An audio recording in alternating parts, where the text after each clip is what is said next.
Assalamualaikum warahmatullahi wabarakatuh. Kami dari Gaza, yaitu Gerakan Akhir Zaman, yang memiliki misi dan tujuan menyampaikan kabar gembira dan peringatan dari Allah Subhanahu wa Ta'ala dan dari baginda Nabi Muhammad SAW melalui mimpi Muhammad Qasim.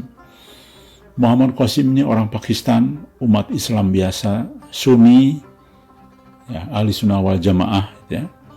Dan beliau mengatakan, saya ketika menyampaikan pertama kali mimpi di 2014, saya tidak tahu tentang hadis-hadis akhir zaman ini, baik hadis-hadis tentang Imam Mahdi, hadis-hadis tentang Ya'juj Ma'juj, tentang Dajjal, tentang Malhamah Kubur dan sebagainya.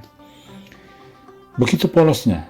Dan beliau mengatakan, saya orang biasa, saya juga ilmu pengetahuan agamanya biasa-biasa saja, kayak orang umum biasa. Mohon semua pelajari.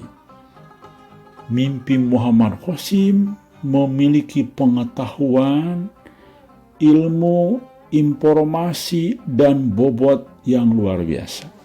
Melebihi dari pengetahuan ulama saat ini. Apa konteksnya?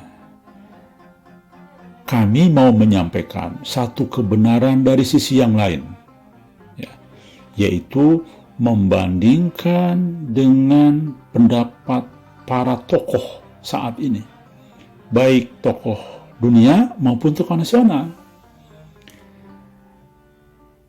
Yang pertama, kami akan menyampaikan dari sisi pendapat Syekh Imran Hussein yang hampir semua sejalan, tokoh nasional yang sudah sekarang mencuat.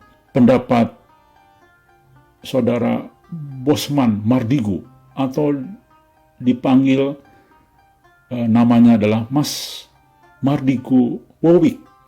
Ya.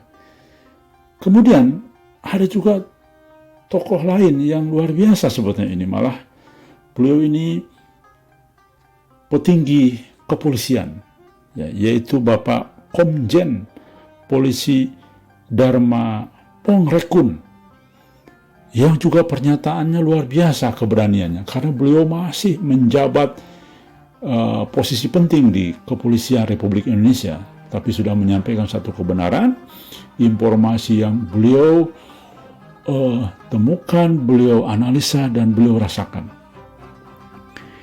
Nah, nama-nama tadi sudah pastilah satu jaminan memiliki ilmu. Ilmu dari mana? Dari membaca, mengkaji, dan menjadi praktisi dalam bidang ilmu masing-masing. Ya. Bandingkan dengan Muhammad Qasim tadi, yang tidak punya ilmu membaca, tapi ucapannya, mohon maaf, melebihi siapapun saat ini. Kalau kita semua membaca dengan serius mimpi Muhammad Qasim, apalagi membaca takwil-takwilnya yang alhamdulillah sudah kami susun. Alhamdulillah Allah pertemukan dengan seorang ahli takwil mimpi dari Malaysia, yaitu Ustaz Saiful Nijam, seorang aktivis Islam, seorang pendakwah, tetapi beliau bukan penceramah, tapi memang orang yang alim. Beliau ahli takwil mimpi. Luar biasa. Mimpinya ketika ditakwilkan, keluarlah berbagai informasi yang melebihi pengetahuan seorang ulama saat ini. Jadi, mohon renungkan ini semua. Apa yang disampaikan Muhammad Qasim beberapa tahun yang lalu, ya, bahkan mimpinya kan sejak usia 45 tahun, terus bermimpi sampai dengan saat ini. Dan baru diperintahkan oleh Allah tahun 2014. Sekarang perbandingkan dengan tokoh-tokoh tadi, ya, itu memiliki kesamaan dan sejalan pemikirannya. Tidak mungkin Muhammad Qasim yang polos, yang apa adanya, bukan ahli ekonomi, bukan ahli intelijen, bukan ahli geopolitik, tapi isinya melebihi pendapat ahli-ahli tadi. Contoh, Muhammad Qasim mengatakan bahwa Malhamah Kubro itu akan menewaskan sampai 800 juta orang. Kami dari Gaza meneliti. Ketika bom nuklir meledak, karena informasi yang Allah sampaikan dan baginda Nabi Muhammad sampaikan kepada Muhammad Qasim, perang nanti itu perang teknologi canggih, perang nuklir. Ketika seluruh bom nuklir ada di dunia ini meledak, kemudian radiasinya berdampak kepada masyarakat umum, kami yakin, hitung-hitungan kami secara matematis ya, akan menewaskan sekitar jumlah itu. Contoh lagi, Allah Subhanahu wa Ta'ala memberitahu melalui Muhammad Qasim akan ada satu kejatuhan ekonomi saat ini karena akibat daripada virus. Bahkan kejatuhan ekonomi ini akan berlanjut, kemudian bahkan vaksin ini tidak efektif karena virus bermutasi. Itu semua sudah disampaikan. Bayangkan, kita buktikan dengan tokoh-tokoh tadi. Syekh Imran Hussein mengatakan Dajjal sudah berkarya selama ini, sudah lama berkarya, merekayasa dunia ini untuk tujuan akhirnya sebagai Al-Masih palsu. Dia ingin menjadi juru selamat orang Yahudi, makanya merekayasa dunia itu sampai dengan tujuan-tujuan akhirnya.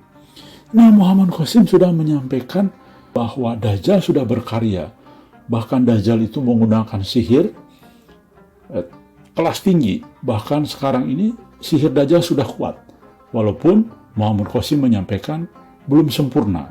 Dajjal masih berusaha menyempurnakan sihirnya sehingga nanti bisa mempengaruhi pemikiran umat di dunia. Sudah berkarya, sama sejalan.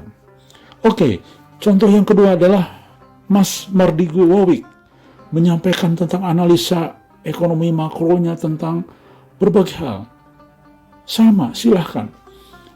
Tapi sejalan, Muhammad Qasim mengatakan bahwa ekonomi akan semakin terpuruk, bahwa nanti nilai uang tidak pelan-pelan tidak berlaku, bahkan sama sekali nanti tidak berlaku, ya.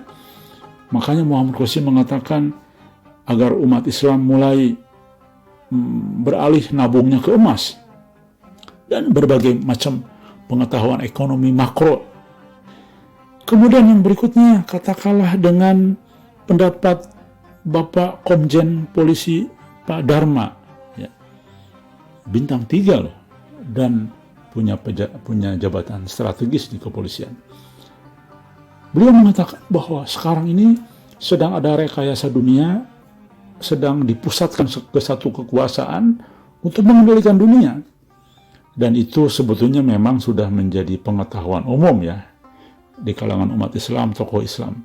Muhammad Qasim juga menjelaskan memang saat ini sedang ada sandiwara dunia untuk menaklukkan umat Islam, untuk memperdaya umat Islam dan mengendalikan umat Islam dan juga umat-umat lain di seluruh dunia dengan satu kekuatan yang memang sedang menuju ke arah itu. Intinya sama. Baik, saya kira inilah yang ingin kami sampaikan. Intinya, Muhammad Qasim orang biasa, yang 3 tokoh tadi ilmuwan lah dalam bidang masing-masing dan sejalan. Inilah satu bukti dari sisi yang lain bahwa Muhammad Qasim tidak bohong, sumbernya pasti dari Allah Subhanahu wa Ta'ala. Jangan lupa, Muhammad Qasim mimpinya sudah 40 lebih terbukti benar. Bagi rekan-rekan di seluruh dunia yang ingin tahu, ingin memperoleh tulisan-tulisan kami, silakan menghubungi nomor handphone yang ada di akhir daripada video ini. Demikian, wassalamualaikum warahmatullahi wabarakatuh.